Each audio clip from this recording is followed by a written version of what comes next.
ड्रामे की starting Tim से होती है। टिम एक बहुत ही रिच एंड सक्सेसफुल बिजनेसमैन है। टिम की एक छोटी सी प्रॉब्लम है।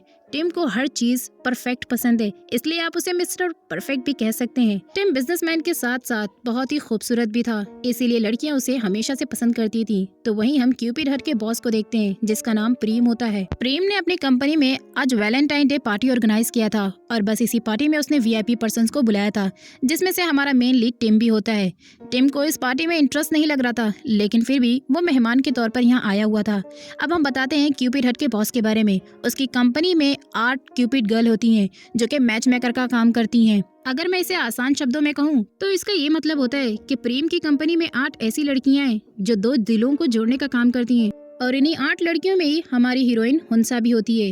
हुंसा थोड़ी स्टूपिड गर्ल है, यानी पैनिक होने पर वो सेंटेंस को भी ऊपर नीचे कर देती है और अपनी बात सही से सामने वाले को समझा नहीं पाती है। अब वैलेंटाइन डे की इस पार्टी में एक बहुत ही इंटरेस्टिंग गेम होता है। इस पार्टी में बहुत सारे हार्ट के 2 टुकड़े को फ्लाई करवाया जाता है। इसका मतलब जिस किसी के भी पास हार्ट का दूसरा पार्ट होगा और वो ज्वाइंट हो जाएगा तो वो उसका मैच मेकर होगा। इसमें 8 क्यूपिड गर्ल्स भी शामिल होती हैं और वो भी अपना आधा हार्ट लेकर दूसरे हार्ट के पार्ट को ढूंढने की कोशिश करती हैं, ताकि उनका मैच मेकर भी उन्हें आसानी से मिल जाए।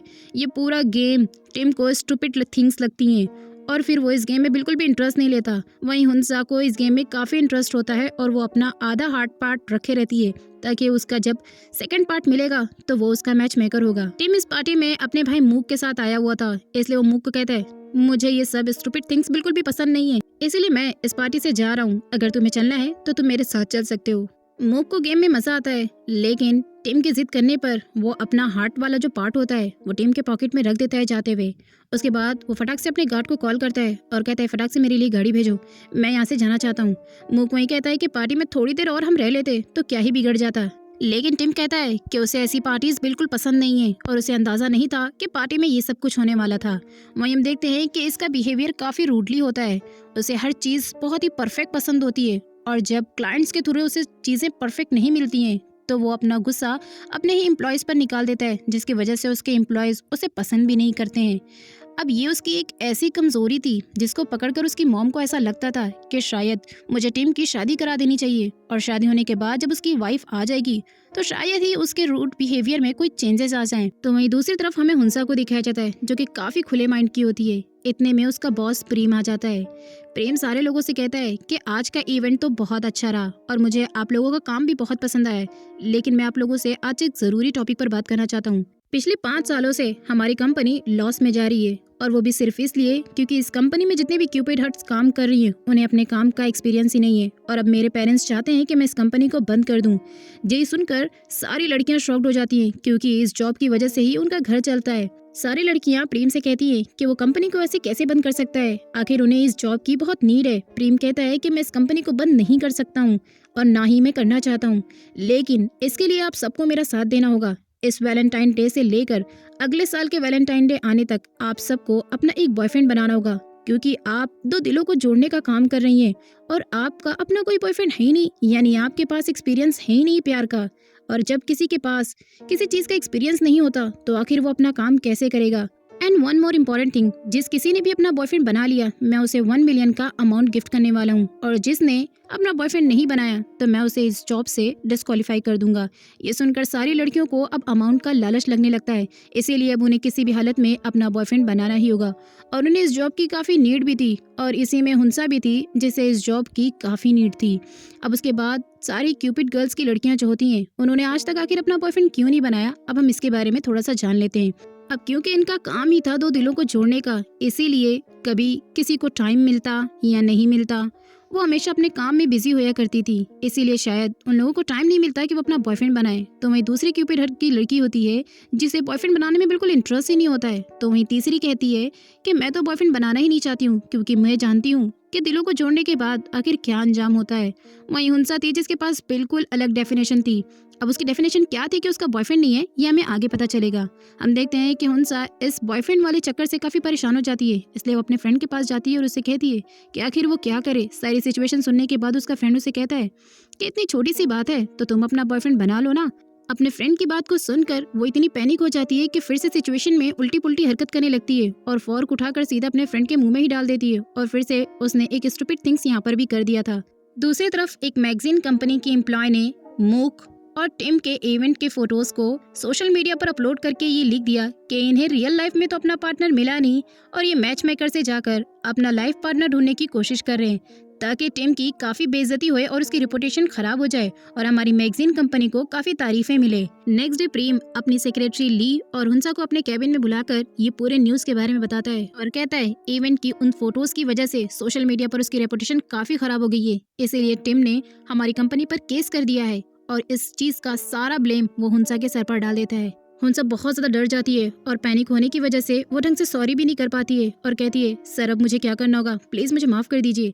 वो कहता है जाओ कुछ भी करो, उसके हाथ पढ़ो उसके पैर पढ़ो, मैं कुछ नहीं जानता, लेकिन इस कंपनी से केस लेने के लिए उसे वापस मनाओ। लेकिन तभी उसकी सेक्रेटरी ली कहती है सर उन मैगजीन की गर्ल्स को तो आपने पार्टी में इनवाइट किया था और अब जब ये सब कुछ हो गया तो आप सारा ब्लेम हुंसा पर डाल रहे हैं। जिस पर वो कहता है हाँ मैंने उन मैगजीन वालों को बुलाया जरूर था, लेकिन मैनेजमेंट का सारा काम मैंने हुंसा को दिया था। तो आखिर जब वो लोग वीआईपी पर्संस की फोटोज क्लिक कर रहे थे तो हुंसा कहाँ थी, मैनेजमेंट का काम इसी पर था, इसीलिए सारी गलती इसी की है और इसे जाकर उससे माफी मांगनी होगी और कैसे भी करके टिम को मनाना होगा। अब टिम को मनाने के लिए वो उसके ऑफिस पहुंचती है तो वहाँ उसकी मुलाकात उसके सेक्रेटरी से होती है। वो उसे जाकर कहती है प्लीज आप कुछ भी कीजिए, हमारी कंपनी से केस वापस ले लीजिए। इतनी पैनिक हो जाती है कि वो सही से समझा भी नहीं पाती है। अब टीम का सेक्रेटरी उसे कहता है आपको हमारे वकील से बात करनी पड़ेगी, जो बातें करनी है उन्हीं से जाकर करिए। वो कहती है प्लीज मुझे एक बार टिम सर से मिलने दीजिए, मैं उनसे मिलकर बात करूंगी और उन्हें समझाऊंगी। और फिर उसके सेक्रेटरी को मनाने के लिए वो फ्रूट से भरी एक टोकरी देती है, उसमें सीजर होती है। सीजर उसकी सेक्रेटरी को लग जाती है और वो कहता है क्या तुम ऐसे हमारे सर को मनाओगी, उन्हें सीजर लगाओगी। वो कहती है सॉरी मैंने इसे पैक किया ना तो गलती से इसमें रह गया होगा। सेक्रेटरी कहता है देखो मैंने मना कर दिया ना तो मेरा जवाब ना ही है, और वैसे भी जब सर तुम्हारी कंपनी पर केस करेंगे ना तो आगे से कोई भी वीआईपी पर्सन के साथ ऐसा दोबारा नहीं होगा। आखिर उनकी रेपुटेशन खराब हुई है और सेक्रेटरी नहीं मानता वहाँ से चला जाता है। आगे हम देखते हैं कि जब हुंसा घर पहुंचती है तो वो सबसे पहले टिम के बारे में इंटरनेट से सारी इन्फॉर्मेशन निकालती है, जहाँ उसे पता चलता है कि वो कितना बड़ा बिजनेसमैन है। वो सोचती है अगर उसने मेरी सॉरी को एक्सेप्ट नहीं किया और हमारी कंपनी से अपने केस को वापस नहीं लिया तो क्या होगा। आगे हम देखते हैं कि जैसे ही वो प्रीम के पास पहुंचती है तो प्रीम उसे कहता है कि वहां जाकर कोई गड़बड़ी मत करना, उससे आराम से बातें करना और आराम से उसे सॉरी कहना, ताकि जितनी भी कंडीशन है वो खराब ना होए। और वैसे भी तुम्हें सॉरी करके हमारी कंपनी पर से केस हटवाना ही है। वो कहती है सर मैं अपनी पूरी कोशिश करूंगी, लेकिन अगर वो नहीं माने तो। नेक्स्ट डे हुंसा टिम के घर पर ही पहुंच जाती है, लेकिन गार्ड उसे अंदर जाने नहीं देता है। वो गार्ड से कहती है मुझे एक बार टिम सर से मिलने दीजिए, कुछ जरूरी इंपॉर्टेंट बात करनी है मुझे उनसे। लेकिन गार्ड उसे अंदर जाने नहीं देता है और उसे गेट से ही बाहर भगा देता है। आगे नेक्स्ट डे जब दिखाया जाता है तो हुंसा टिम के ऑफिस ही पहुंच जाती है, जहां वो उसकी सेक्रेटरी से उसे पता चलता है कि वो इस वक्त ऑफिस में बैठकर मीटिंग कर रहा है। वो कहती है मैं इंतजार कर लूंगी, लेकिन तभी उसकी मुलाकात नहीं होती है और ऐसे ऐसे करके 1 वीक चला जाता है। लेकिन अब जब टिम अपनी क्लिनिक पर जा रहा होता है चेकअप के लिए तो वो उसका पीछा करने में कामयाब हो जाती है। टिम को अपनी पॉकेट से हार्ट का आधा पार्ट मिलता है, लेकिन वो उसे डस्टबिन में डाल देता है। अब हुंसा उसके पीछे पीछे उसे नोटिस कर ही रही होती है, लेकिन टिम अंदर क्लिनिक में जब चला जाता है तो वो बाहर बैठकर उसका वेट करती है। सेम टाइम पर क्लिनिक की एक लेडी मोप अप कर रही होती है। मोप अप करने के बाद वो वहाँ पर फैन ऑन कर देती है ताकि फटाक से टाइल्स सूख जाएं, लेकिन फैन की हवा से डस्टबिन और हुंसा का पर्स दोनों गिर जाता है। अब उसके पर्स से हार्ट का आधा पार्ट और डस्टबिन से हार्ट का आधा पार्ट मिलकर दोनों ज्वाइंट हो जाता है। वो जब देखती है तो काफी खुश हो जाती है कि उसका फ्यूचर सोलमेट यहीं कहीं है और वो उससे बहुत जल्द मिलेगी, क्योंकि हार्ट के दोनों ही पार्ट आपस में ज्वाइंट होकर ये बता रहे थे कि उसका सोलमेट उसे जल्दी मिल जाएगा। अब वो भूल जाती है कि वो यहाँ किसी का पीछा कर रही है। जब टिम उसे देख लेता है तो वो दूसरे रास्ते से बाहर निकल जाता है। अब बहुत लेट हो जाता है कि टिम बाहर नहीं निकलता है, तो वो जाकर एक डॉक्टर से पूछती है कि क्या अभी यहाँ पर जो बिजनेसमैन अंदर गया था वो जा चुका है। डॉक्टर कहती है वो तो कब का जा चुके हैं, आपने देखा नहीं क्या। वो कहती है ओ माय गॉड, फिर से गड़बड़ हो गई और मैंने एक गोल्डन अपॉर्चुनिटी खो दिया। घर आते हुए रास्ते में उसे उसका बॉस प्रेम दिखाई देता है। वो पोस्टर के पीछे छुप रही होती है, लेकिन प्रेम उसे बाहर बुला लेता है और वो उसे कहता है तुम मुझे ये बताओ क्या तुमने मसला सॉर्ट आउट कर दिया। वो कहती है अब तक नहीं हुआ। तो वो उसे कहता है अच्छा चलो ये बताओ, मैंने बॉयफ्रेंड बनाने के लिए कहा था, क्या तुमने अब तक कोई बॉयफ्रेंड बनाया। वो कहती है सर मैं आपको क्या बताऊं, मैं बॉयफ्रेंड नहीं बना सकती, क्योंकि मैंने जब जब बॉयफ्रेंड बनाने को ट्राई किया तब तक उसके साथ कुछ बुरा होता है और उस लड़की की जान खतरे में चली जाती है। एक बार मैंने बॉयफ्रेंड बनाया था और यकीन मानिए हमारे बीच सब कुछ ठीक चल रहा था, लेकिन तभी अचानक मैंने खाने वाली स्टिक से उसके पीछे ही वार कर दिया और ये सब कुछ मुझसे जानबूझकर नहीं हुआ था, गलती से हुआ था। दोबारा मैंने बॉयफ्रेंड जब बनाया तो वहाँ पर आग लगी हुई थी, मैं उस आग से खेल रही थी और फिर इतने में ही मैंने उसके पूरे टेंट को ही जला दिया और फिर उसकी भी जान खतरे में हो गई। इसका मतलब मैं कभी भी बॉयफ्रेंड बनाने को अगर तैयार करती भी हूँ खुद को, तो फिर उस लड़की की जान खतरे में चली जाती है। सर आप बताइए ऐसी हालत में मैं आखिर बॉयफ्रेंड कैसे बना सकती हूँ भला? वो कहता है ऐसा कुछ नहीं है, तुम्हारा बैड लक इतना भी खराब नहीं है, तुम ट्राई तो करो, कोई ना कोई तुम्हारे लिए ज़रूर होगा और तुम बॉयफ्रेंड बना सकती हो। वो कहती है ओके सर मैं ट्राई करूंगी। आगे हम देखते हैं कि वो फिर से अपने फ्रेंड के पास जाती है और उसे सारी सिचुएशन बताकर कहती है अब मैं क्या करूँ, मेरा लक तो मेरा साथ कभी देता ही नहीं है। तो उसका फ्रेंड उससे कहता है ठीक है मैं तुम्हें आज तुम्हारा लक देता हूँ, और वो उसे उसका लक देने के लिए एक ब्रेसलेट गिफ्ट करता है और कहता है ये ब्रेसलेट बहुत ही लकी है, तुम इसे पहनकर अगर कोई भी काम करोगी ना तो तुम्हारा काम यूं चुटकियों में हो जाएगा। वो कहती है क्या सच में ये लकी ब्रेसलेट है? वो कहता है तुम्हें मुझ पर शक है क्या? फिर क्या था, वो अपने उस लक चार्म को पहन के पहुंच जाती है टिम के ऑफिस में। टिम के ऑफिस में जब वो जाती है तो टिम को आता हुआ देख उसके दिल की धड़कनें तो एक पल के लिए तेज हो जाती हैं और वो उसकी खूबसूरती में ही खो जाती है। लेकिन फिर कहती है हाँ मुझे ऐसा कुछ भी नहीं करना है, मुझे उसे सॉरी करना है, मनाना है। ओ मेरे लक ब्रेसलेट, अब तुम्हें मेरे साथ देना होगा। और फिर क्या था, स्टंट करते हुए वो मोप को पार करती है और उस क्लीन वाली लेडी से कहती है देखा तुमने मैंने कितने स्टाइल से पार किया। हम देखते हैं कि टिम जा रहा होता है लेकिन तभी वो उसे रोकती है और कहती है सर मुझे आपसे बात करना है। लेकिन तभी टिम का सेक्रेटरी उसके सामने आकर कहता है मैंने आपसे कहा था ना कि हम केस वापस नहीं लेंगे, तो आखिर आप हमें परेशान बार बार क्यों कर रही हैं, प्लीज चले जाइए यहाँ से। लेकिन तभी टिम जा रहा होता है तो वो चिल्लाकर कहती है मैं प्रेग्नेंट हूँ। और फिर उसके बाद सारे लोग हक्के बक्के कि ये क्या कह रही है, क्या सच में इस लड़की से हमारे सर का अफेयर चल रहा है और वो उनके बच्चे की माँ बनने वाली है।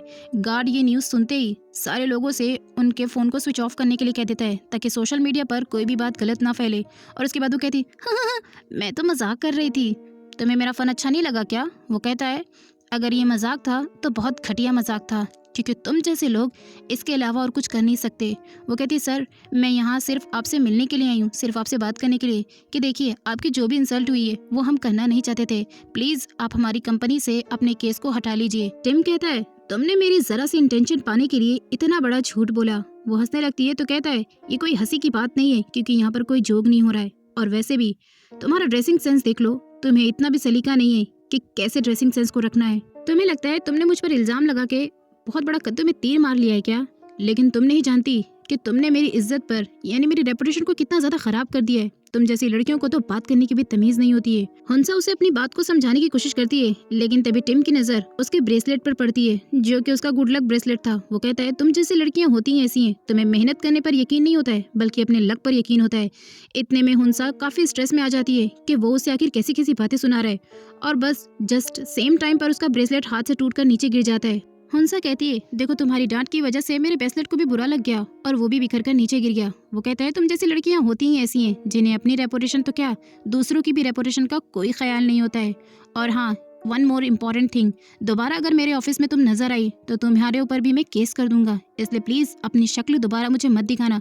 और अपने गार्ड को ऑर्डर देता है कि अभी के अभी इसे इस कंपनी से बाहर निकाल दो क्योंकि मैं इसकी शक्ल तक देखना नहीं चाहता हूँ। गार्ड उसे लेकर जा रहे होते हैं लेकिन वो चिल्ला चिल्ला कर कहती है सर वो हमारी गलती नहीं थी, वो किसी मैगजीन कंपनी का काम था, प्लीज सर हमारी कंपनी से अपने केस को वापस ले लीजिए। लेकिन टिम को उसकी बातों का कोई फर्क नहीं पड़ता।